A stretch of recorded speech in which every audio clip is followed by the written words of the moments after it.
बोलतो, प्रेमावर बोलायला लागलो, त्यावेळेस जी माझ्याकडे 7-8, 8-8, 9-9 वर्षापासून जी जोडलेली मंडळी आहे का, जोडलेली म्हणजे नवीनचा तर विषय वेगळा हो, पण जी जोडलेली मंडळी आहे ना, त्या मंडळीपैकी स्त्रियाची संख्या जास्त आहे, की जेणेकरून त्या खुलेपणाने माझ्याशी गोष्टी सांगायला लागल्या.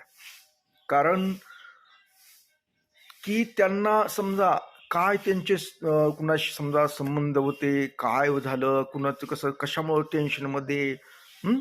खरं काय ते कळायला लागलं. हं?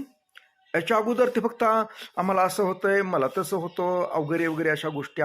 पुरुष मंडळी सुद्धा की बऱ्याच वेळेस जी पोटात आहे ती ओटात येतच नव्हतं. त्याच्यामुळं खूप मानसिक तणावामध्ये असायचे.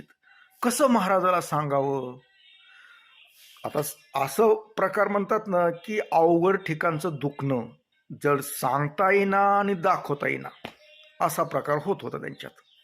आणि ज्यावेळेस मी खुलेपणानं या गोष्टीवर बोलायला लागलो, त्यावेळेस प्रत्येक जण सांगू लागलं, की आमचा असा असा प्रॉब्लेम आहे.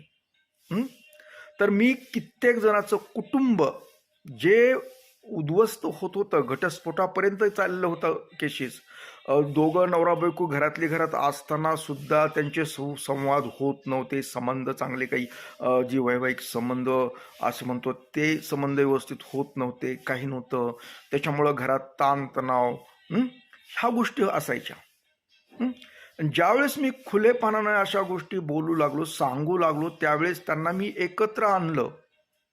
दोघांना बोलून घ्यायचं, दोघांना अथवा फोनवर मी त्यांना माहिती द्यायचं. तसं नाही म्हणलं. तुम्ही काय असं पाप करायला नाहीत, काय नाही. हं? आणि जर तुमच्याशी वैवाहिक संबंध चांगले असतील, तर तुमच्या घरामध्ये वातावरण चांगलं राहील. हं?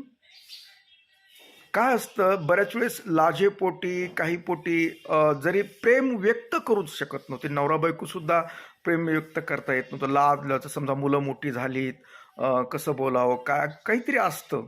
हं? त्याच्यामुळं यांच्यामधला जो सुसंवाद होता ते दुरावला होता, समजा लांब गेला होता. आणि मी ही गोष्टी सांगून पटवून त्यांना देऊन त्यांच्यामध्ये एक सलोख्याचं वातावरण, हं? आणि एक आनंदाचं वातावरण निर्माण केलं खुलेपणानं.